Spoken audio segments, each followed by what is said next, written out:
ओम शांति। आज 5 अक्टूबर 2024 के साकार मधुर महावाक्य हैं मधुबन से। मीठे बाप दादाजी ने कहा, मीठे बच्चे, बाबा आया है तुम बच्चों से दुख धाम का सन्यास कराने। यही है बेहद का सन्यास। प्रश्न है, उन सन्यासियों के सन्यास में और तुम्हारे सन्यास में मुख्य अंतर क्या है? उत्तर है, वे सन्यासी घर बार छोड़कर जंगल में जाते, लेकिन तुम घर बार छोड़कर जंगल में नहीं जाते हैं। घर में रहते हुए सारी दुनिया को कांटों का जंगल समझते हो। तुम बुद्धि से सारी दुनिया का सन्यास करते हो। ओम शांति। रूहानी बाप बैठ रूहानी बच्चों को रोज रोज समझाते हैं, क्योंकि आधा कल्प के बेसमझ है ना, तो रोज रोज समझाना पड़ता है। पहले पहले तो मनुष्यों को शांति चाहिए। आत्माएं सब असुल रहने वाली भी शांति धाम की हैं। बाप तो है ही सदैव शांति का सागर। अभी तुम शांति का वर्षा प्राप्त कर रहे हो। कहते हैं ना, शांति देवा, अर्थात हमको इस सृष्टि से अपने घर शांति धाम में ले जाओ, अथवा शांति का वर्षा दो। देवताओं के आगे अथवा शिव बाबा के आगे ये जाकर कहते हैं कि शांति दो, क्योंकि शिव बाबा है शांति का सागर। अभी तुम शिव बाबा से शांति का वर्षा ले रहे हो। बाप को याद करते करते तुमको शांति धाम में जाना है जरूर। नहीं याद करेंगे तो भी जाएंगे जरूर। याद इसलिए करते हो कि पापों का बोझा जो सिर पर है वो खत्म हो जाए। शांति और सुख मिलता है एक बाप से, क्योंकि वह सुख और शांति का सागर है। वह चीज ही मुख्य है। शांति को मुक्ति भी कहा जाता है, और फिर जीवन मुक्ति और जीवन बंध भी है। अभी तुम जीवन बंध से जीवन मुक्त हो रहे हो। सतयुग में कोई बंधन नहीं होता है, गाया भी जाता है, सहज जीवन मुक्ति व सहज गति सदगति। अब दोनों का अर्थ तुम बच्चों ने समझा है। गति कहा जाता है शांति धाम को, और सदगति कहा जाता है सुखधाम को। सुखधाम, शांति धाम, फिर ये है दुख धाम। तुम यहाँ बैठे हो। बाप कहते हैं, बच्चे, शांति धाम घर को याद करो। आत्माओं को अपना घर भूला हुआ है। बाप आकर याद दिलाते हैं, समझाते हैं, हे रूहानी बच्चों, तुम घर जा नहीं सकते हो जब तक मुझे याद नहीं करेंगे। याद से तुम्हारे पाप भस्म हो जाएंगे। आत्मा पवित्र बन फिर अपने घर जाएगी। तुम बच्चे जानते हो, ये अपवित्र दुनिया है। एक भी पवित्र मनुष्य नहीं है। पवित्र दुनिया को सतयुग, अपवित्र दुनिया को कलयुग कहा जाता है। राम राज्य और रावण राज्य। रावण राज्य से अपवित्र दुनिया स्थापन होती है। ये बना बनाया खेल है ना। ये बेहद का बाप समझाते हैं। उनको ही सत्य कहा जाता है। सत्य बातें तुम संगम पर ही सुनते हो, फिर तुम सतयुग में जाते हो। द्वापर से फिर रावण राज्य शुरू होता है। रावण अर्थात असुर ठहरा। असुर कभी सत्य नहीं बोल सकते, इसलिए इसको कहा जाता है झूठी माया, झूठी काया। आत्मा भी झूठी है तो शरीर भी झूठा है। आत्मा में संस्कार भरते हैं ना, चार धातुएं हैं ना, सोना, चांदी, तांबा, लोहा। सब खाद निकल जाती है, बाकी सच्चा सोना तुम बनते हो इस योग बल से। तुम जब सतयुग में हो तो सच्चा सोना ही हो। फिर चांदी पड़ती है तो चंद्रवंशी कहा जाता है। फिर तांबे की, लोहे की खाद पड़ती है द्वापर कलयुग में। फिर योग से तुम्हारे में जो चांदी, तांबा, लोहा की खाद पड़ी है वह निकल जाती है। पहले तो तुम सब आत्माएं शांति धाम में हो, फिर पहले पहले आते हो सतयुग में, तो उसको कहा जाता है गोल्डन एज। तुम सच्चा सोना हो। योग बल से सारी खाद निकलकर बाकी सच्चा सोना बचता है। शांति धाम को गोल्डन एज नहीं कहा जाता है। Golden age, silver age, copper age यहाँ कहा जाता है। शांति धाम में तो शांति है। आत्मा जब शरीर लेती है तब गोल्डन एजिट कहा जाता है। फिर सृष्टि ही गोल्डन एज बन जाती है। सतोप्रधान पांच तत्वों से शरीर बनता है। आत्मा सतोप्रधान है तो शरीर भी सतोप्रधान है। फिर पिछाड़ी में आकर आयरन एजिड शरीर मिलता है, क्योंकि आत्मा में खाद पड़ती है। तो गोल्डन एज, सिल्वर एज इस सृष्टि को कहा जाता है। तो अब बच्चों को क्या करना है? पहले पहले शांति धाम जाना है। इसलिए बाप को याद करना है, तभी तमो प्रधान से सतो प्रधान बन जाएंगे। इसमें टाइम उतना ही लगता है जितना टाइम बाप यहाँ रहते हैं। वह गोल्डन एज में पार्ट लेते ही नहीं। तो आत्मा को जब शरीर मिलता है तब कहा जाता है ये गोल्डन एजेड जीव आत्मा है। ऐसे नहीं कहेंगे गोल्डन एजेड आत्मा, नहीं, गोल्डन एजेड जीव आत्मा, फिर सिल्वर एजेड जीव आत्मा होती है। तो यहाँ तुम बैठे हो, तुमको शांति भी है तो सुख भी प्राप्त होता है। तो क्या करना चाहिए? दुख धाम का सन्यास, इसको कहा जाता है बेहद का सन्यास। उन सन्यासियों का है हद का सन्यास, घर बार छोड़ जंगल में जाते हैं। उनको ये पता नहीं है कि सारी सृष्टि ही जंगल है। ये कांटों का जंगल है। ये है कांटों की दुनिया, वो है फूलों की दुनिया। वह भल सन्यास करते हैं, परंतु फिर भी कांटों की दुनिया में, जंगल में, शहर से दूर दूर जाकर रहते हैं। उन्हों का है निर्वर्ती मार्ग, तुम्हारा है परवर्ती मार्ग। तुम पवित्र जोड़ी थे, अभी अपवित्र बने हो। उनको गृहस्थ आश्रम भी कहते हैं। सन्यासी तो आते ही बाद में हैं। इस्लामी, बौद्धि भी बाद में आते हैं। क्रिश्चियन से कुछ पहले आते हैं। तो ये झाड़ भी याद करना है, चक्र भी याद करना है। बाप कल्प कल्प आकर कल्प वृक्ष की नॉलेज देते हैं, क्योंकि खुद बीज रूप है, सत्य है, चैतन्य है।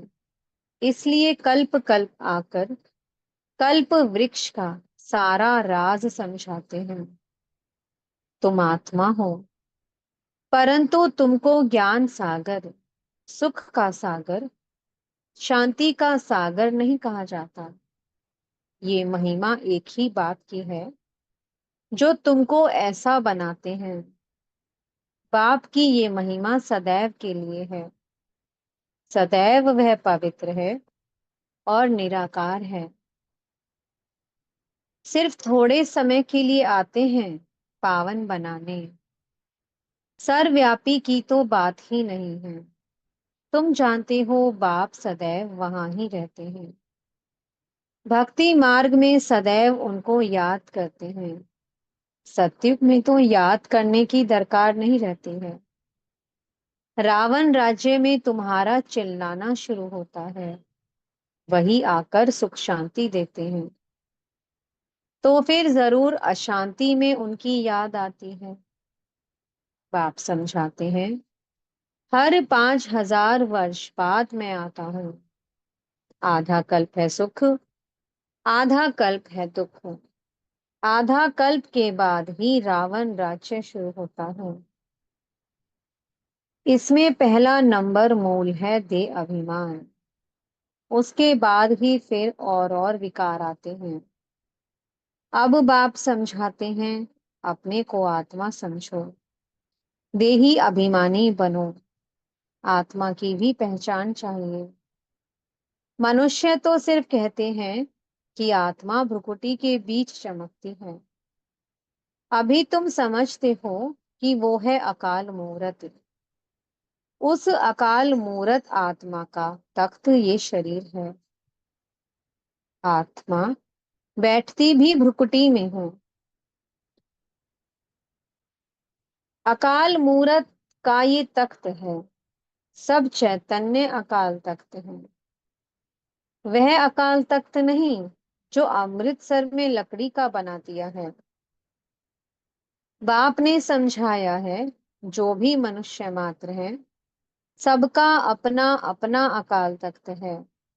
आत्मा आकर यहाँ विराजमान होती है। सतयुग हो या कलयुग हो, आत्मा का तख्त है ही ये मनुष्य शरीर। तो कितने अकाल तख्त हैं?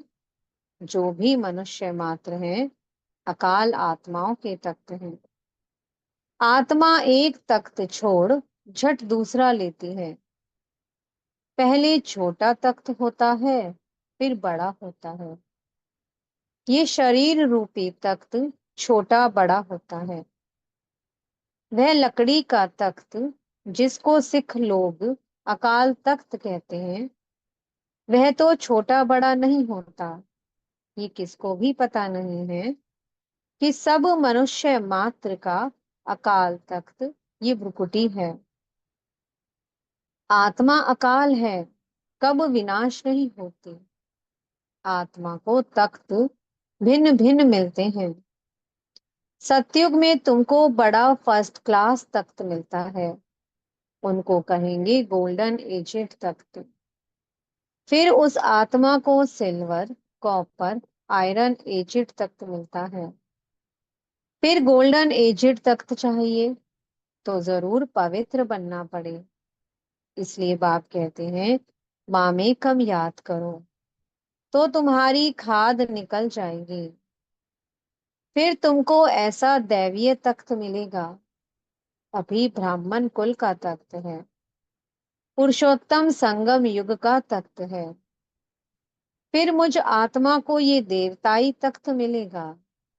ये बातें दुनिया के मनुष्य नहीं जानते। देह अभिमान में आने के बाद एक दो को दुख देते रहते हैं, इसलिए इनको दुखधाम कहा जाता है। अब बाप बच्चों को समझाते हैं, शांति धाम को याद करो, जो तुम्हारा असली निवास स्थान है। सुखधाम को याद करो, इनको भूलते जाओ, इनसे वैराग्य। ऐसे भी नहीं सन्यासियों मिसल घर बार छोड़ना है। बाप समझाते हैं, वो एक तरफ अच्छा है, दूसरी तरफ बुरा है। तुम्हारा तो अच्छा ही है, इन उनका हठ योग अच्छा भी है और बुरा भी है, क्योंकि देवताएं जब वाम मार्ग में जाते हैं तो भारत को थमाने के लिए पवित्रता जरूर चाहिए, तो उसमें भी मदद करते हैं। भारत ही अविनाशी खंड है, बाप का भी यहाँ आना होता है। तो जहां पर बेहद का बाप आते हैं वह सबसे बड़ा तीर्थ हो गया ना। सर्व की सदगति बाप ही आकर करते हैं, इसलिए भारत ही ऊंच से ऊंच देश है। मूल बात बाप समझाते हैं, बच्चे याद की यात्रा में रहो। गीता में भी मन मना भव अक्षर है, परंतु बाप कोई संस्कृत तो नहीं बतलाते हैं। बाप मन मना भव का अर्थ बताते हैं। देह के सब धर्म छोड़ अपने को आत्मा निश्चय करो। आत्मा अविनाशी है, वह कभी छोटी बड़ी नहीं होती। अनादि अविनाशी पाठ भरा हुआ है, ड्रामा बना हुआ है। पिछाड़ी में जो आत्माएं आती हैं उनका बहुत थोड़ा पार्ट है, बाकी टाइम शांति धाम में रहते हैं। स्वर्ग में तो आ ना सके, पिछाड़ी को आने वाले वहां ही थोड़ा सुख, वहां ही थोड़ा दुख पाते हैं। जैसे दिवाली पर मच्छर कितने ढेर निकलते हैं, सुबह को उठकर देखो तो सब मच्छर मरे पड़े होंगे। तो मनुष्यों का भी ऐसे है, पिछाड़ी में आने वाले की क्या वैल्यू रहेगी। जैसे जानवर मिसल ठहरे। तो बाप समझाते हैं ये सृष्टि का चक्कर कैसे फिरता है। मनुष्य सृष्टि रूपी झाड़ छोटे से बड़ा, फिर बड़े से छोटा कैसे होता है। सतयुग में कितने थोड़े मनुष्य, कलयुग में कितनी वृद्धि हो, झाड़ बड़ा हो जाता है। मुख्य बात बाप ने इशारा दिया है, ग्रस्त व्यवहार में रहते माँ में कम याद करो। 8 घंटा याद में रहने का अभ्यास करो। याद करते करते आखिर पवित्र बन बाप के पास चले जाएंगे, तो स्कॉलरशिप भी मिलेगी। पाप अगर रह जाएंगे तो फिर जन्म लेना पड़े, सजाएं खाते हैं, फिर पद भी कम हो पड़ता है। हिसाब किताब चुकतो तो सबको करना है। जो भी मनुष्य मात्र हैं अभी तक भी जन्म लेते रहते हैं। इस समय देखेंगे कि भारतवासियों से क्रिश्चियन की संख्या ज्यादा है, वो फिर सेंसिबल भी हैं। भारतवासी तो 100% सेंसिबल थे, सो अब फिर नॉन सेंसिबल बन गए हैं, क्योंकि यही 100% सुख पाते हैं, फिर 100% दुख भी यही पाते हैं। वह तो आते ही पीछे हैं। पाप ने समझाया है, क्रिश्चियन डिनाइस्टी का श्री कृष्ण डिनाइस्टी से कनेक्शन है। क्रिश्चियन ने राज्य छीना, फिर क्रिश्चियन डिनाइस्टी से ही राज्य मिलना है। इस समय क्रिश्चियन का जोर है, उन्हों को भारत से ही मदद मिलती है। अभी भारत भूख मरता है तो रिटर्न सर्विस हो रही है। यहाँ से बहुत धन, बहुत हीरे जवाहर आदि वहां ले गए हैं, बहुत धनवान बने हैं, तो अब फिर धन पहुंचाते रहते हैं। उनको मिलने का तो है नहीं, तो अब तुम बच्चों को तो कोई पहचानते नहीं है। अगर पहचानते तो आकर राय लेते। तुम हो ईश्वरीय संप्रदाय, जो ईश्वर की राय पर चलते हो। वही फिर ईश्वरीय संप्रदाय से दैवीय संप्रदाय बनेंगे, फिर क्षत्रिय, वैश्य, शूद्र संप्रदाय बनेंगे। अभी हम सो ब्राह्मण हैं, फिर हम सो देवता, हम सो क्षत्रिय, हम सो वैश्य, शूद्र बनेंगे। हम सो का अर्थ देखो कितना अच्छा है। ये बाजोली का खेल है, जिसको समझना बहुत सहज है। परंतु माया भुला देती है, फिर दैवीय गुणों से आसुरी गुणों में ले जाती है। अपवित्र बनना आसुरी गुण है ना। अच्छा, मीठे मीठे सिकी लते बच्चों प्रति माता पिता बाप दादा का याद प्यार और गुड मॉर्निंग। रूहानी बाप की रूहानी बच्चों को नमस्ते। हम रूहानी बच्चों की मीठे रूहानी बाप दादा जी को बहुत बहुत याद प्यार, गुड मॉर्निंग और नमस्ते। धारणा के लिए मुख्य सार है, पहला पॉइंट, स्कॉलरशिप लेने के लिए गृहस्थ व्यवहार में रहते कम से कम 8 घंटा बाप को याद करने का अभ्यास करना है। याद के अभ्यास से ही पाप कटेंगे और गोल्डन एजिट तख्त मिलेगा। दूसरा पॉइंट है, इस दुख धाम से बेहद का वैराग्य कर अपने असली निवास स्थान शांति धाम और सुख धाम को याद करना है। देह अभिमान में आकर किसी को दुख नहीं देना है। मीठे सतगुरु जी वरदान दे रहे हैं, कर्मों के हिसाब किताब को समझकर अपनी अचल स्थिति बनाने वाले सहज योगी भव। चलते चलते अगर कोई कर्मों का हिसाब किताब सामने आता है तो उसमें मन को हिलाओ नहीं, स्थिति को नीचे ऊपर नहीं करो। चलो आया तो परख कर उसे दूर से ही खत्म कर दो। अभी योद्धे नहीं बनो। सर्वशक्तिमान बाप साथ है तो माया हिला नहीं सकती है। सिर्फ निश्चय के फाउंडेशन को प्रैक्टिकल में लाओ और समय पर यूज करो तो सहज योगी बन जाएंगे। अब निरंतर योगी बनो, युद्ध करने वाले योद्धे नहीं। स्लोगन है, डबल लाइट रहना है तो अपनी सर्व जिम्मेवारियों का बोझ बाप हवाले कर दो। ओम शांति। बहुत बहुत शुक्रिया प्यारे प्यारे हमारे मीठे मीठे बाप दादा जी का। ओम शांति।